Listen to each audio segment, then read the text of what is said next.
la beauté intérieure d'une femme. Oui, la beauté intérieure d'une femme est ce qui fait son charme. La Bible parle d'une parure intérieure enviable. Dans cette vidéo, mes chers amis, je veux vous parler, n'est-ce pas, les caractéristiques d'une femme mariable. Le style de femme que les véritables princes de Dieu aiment. De nos jours, beaucoup de femmes se demandent pourquoi, malgré leur beauté physique, malgré leur attirance, les hommes ne s'intéressent pas toujours à elles. Ou alors, d'autres se marient, mais n'arrivent pas à fonder un foyer. Le divorce s'ensuit très rapidement. Quelle est la principale cause, n'est-ce pas, de divorce ou alors le fait que beaucoup de femmes ne sont pas mariées? La Bible nous dit qu'il y a deux types de femmes. Il y a les femmes qui exposent, n'est-ce pas, leur beauté physique, l'apparence extérieure, la beauté extérieure, et celle qui met beaucoup plus l'accent sur leur valeur intérieure, sur leur parure intérieure. Et c'est de ça que nous allons parler dans cette vidéo. Nous allons rapidement lire un texte. 1 Pierre 3, verset 3. Là, il est écrit: ayant non cette parure extérieure qui consiste dans les cheveux tressés, les ornements d'or, des habits qu'on revêt, mais la parure intérieure est cachée dans le cœur. Waouh! La parure incorruptible d'un esprit doux et paisible qui est d'un grand prix devant le Seigneur. Gloire de l'ange au Seigneur pour sa parole. Ce texte nous dit qu'il y a certaines femmes qui ont une parure extérieure très attirante. Les habits, les cheveux, les make-up, tout ce que les femmes de manière artificielle peuvent accrocher sur leur corps pour captiver l'attention, pour attirer l'attention de ceux qui sont autour d'eux. Ça, c'est la première caractéristique des femmes. Toutes ces femmes s'habillent, n'est-ce pas, dans le but d'attirer l'attention de ceux qui passent. Oui, ce n'est pas mauvais. Mais ce que la Bible recherche, ce que Dieu veut, ce qui est plus important, c'est la parure intérieure. La Bible dit que c'est une beauté cachée. C'est une valeur invisible. C'est-à-dire, lorsque tu rencontres la femme pour la première fois, il n'est pas facile de savoir si cette femme-là a une valeur vertueuse ou pas. Ce qui t'attire, c'est son apparence. Mais ceux qui veulent des femmes de valeur ne se limitent pas à l'apparence. En plus de l'apparence, ils recherchent quelque chose de plus profond. Comment faire pour le découvrir? Il est difficile, n'est-ce pas, de faire ressortir les vertus, les parures intérieures, les valeurs intérieures d'une femme si on ne la fréquente pas. C'est pour ça qu'il n'est pas conseillé de se mettre en couple, n'est-ce pas, avec la première femme apparente, belle physiquement qui apparaît. Il faut prendre le temps de savoir si cette femme-là a cette valeur, cette parure intérieure dont Dieu en parle. Et c'est cette valeur, cette vertu-là qui fonde, n'est-ce pas, les valeurs principales d'une femme qui peut fonder un foyer, qui peut bâtir une maison, qui peut, n'est-ce pas, faire une famille heureuse. Et le deuxième texte que nous allons lire, c'est 1 Timothée 2, verset 9. Je veux aussi que les femmes vêtues d'une manière décente, avec pudeur et modestie, ne se parent ni de tresses, ni d'or, ni de perles, ni d'habits somptueux. Ce texte-ci va plus loin. Nous recommande à nos sœurs de s'habiller de manière décente, avec pudeur et modestie. Qu'est-ce que cela veut dire? La beauté, le corps, l'intimité de la femme est réservée, n'est-ce pas, à son mari, à un homme. Lorsque la femme s'habille, elle ne devrait pas exposer ses parties intimes. Elle ne devrait pas exposer son corps, n'est-ce pas, en public. Toute femme qui expose son corps, ses seins, son ventre, ses cuisses, ok, à tout le monde, la Bible, nous allons le lire, appelle ça l'habillement des prostituées. Tu t'habilles pour plusieurs hommes. Tu veux attirer l'attention de tous les hommes. Mais la Bible dit que la femme de valeur, celle-là, qui a une beauté intérieure, invisible, s'habille pour un homme. C'est pour ça qu'à partir de son corps, tu ne peux pas déterminer comment elle est. Parce que son corps est voilé et réservé pour un seul homme. Et cet homme-là, quand cet homme-là va la rencontrer, elle va comprendre que ça, c'est vraiment l'âme de mon âme, l'os de mon os, la chair de ma chair. Parce que c'est spirituellement qu'on ressent. C'est une communication spirituelle. Okay? Lorsque tu rencontres ton épouse, surtout cet homme-là qui est responsable, un homme, n'est-ce pas, qui a de la valeur pour aimer une femme, pour bâtir un foyer, a besoin d'une femme qui a les mêmes caractéristiques compatibles. Sinon, le foyer ne tiendra pas.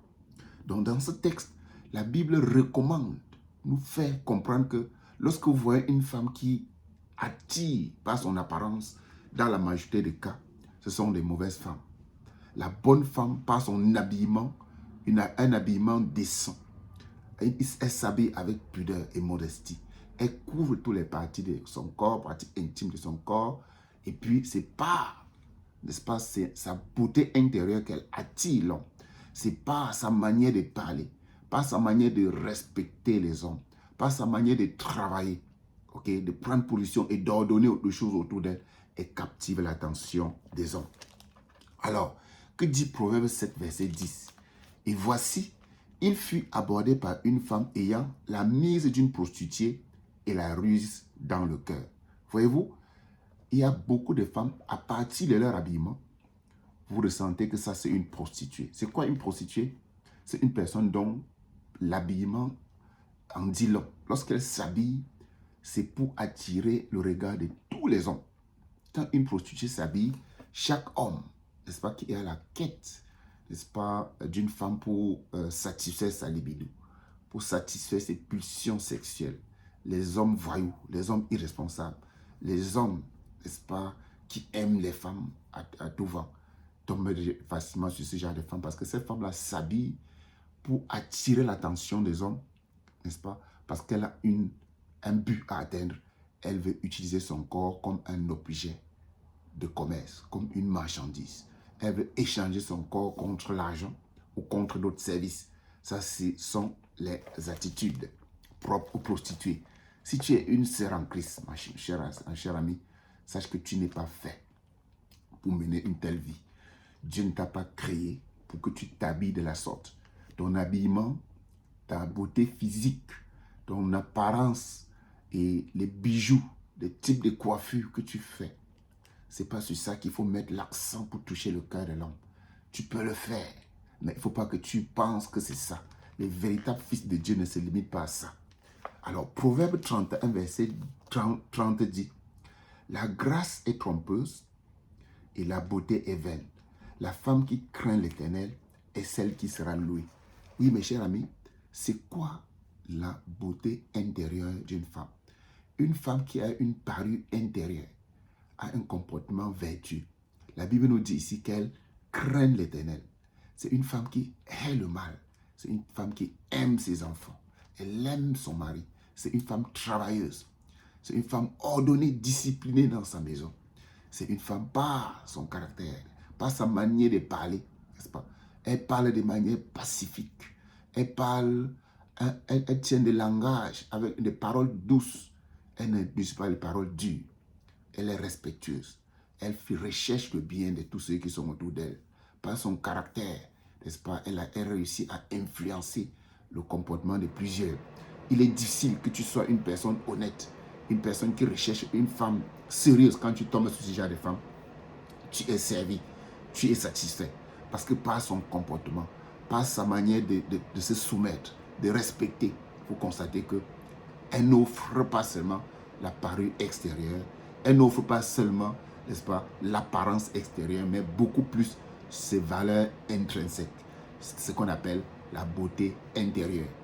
La Bible dit que la femme sage bâtit sa maison, mais l'insensé la détruit de ses propres mains.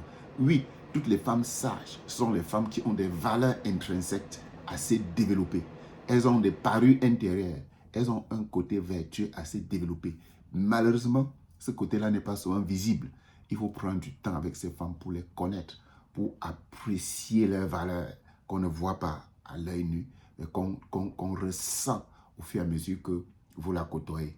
Elle développe, elle fait ressortir un cœur doux, de l'amour pour son prochain.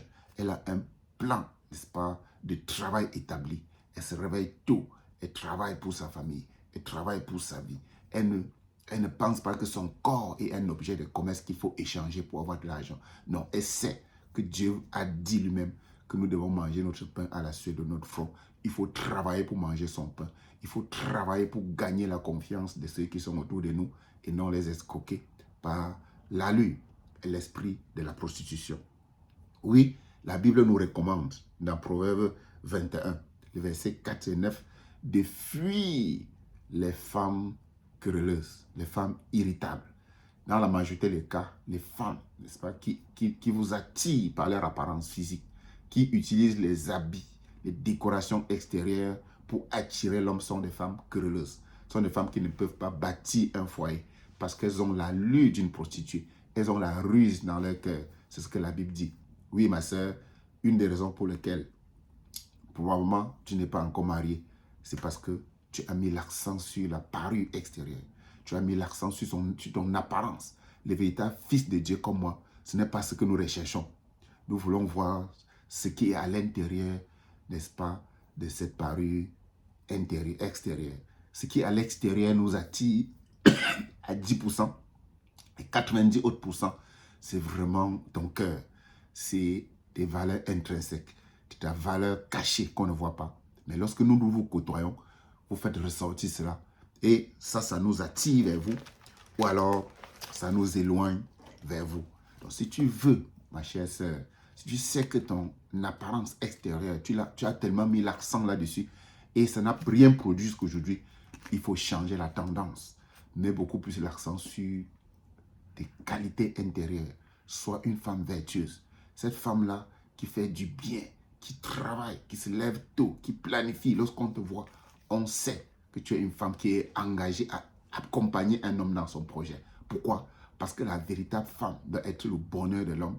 La véritable femme doit être une aide considérable à son mari.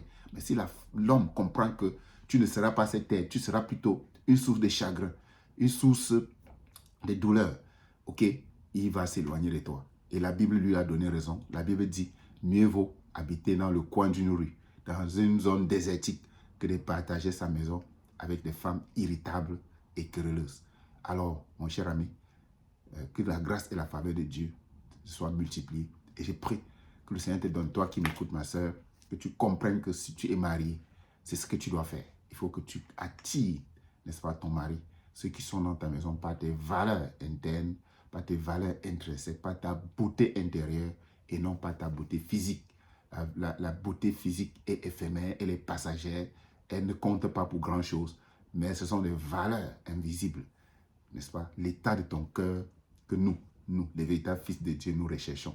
Nous voulons une femme qui nous apporte la paix, qui nous apporte la stabilité, une femme travailleuse, une femme qui contribue au projet de la famille, qui contribue, qui apporte des bonnes idées, n'est-ce pas? Et elle se met au travail avec son mari pour bâtir un foyer solide et inébranlable, intouchable par tous les plans du malin et du divorce. Que la grâce et la faveur de Dieu te soient abondamment multipliées. Je suis l'évangéliste Innocent Richard.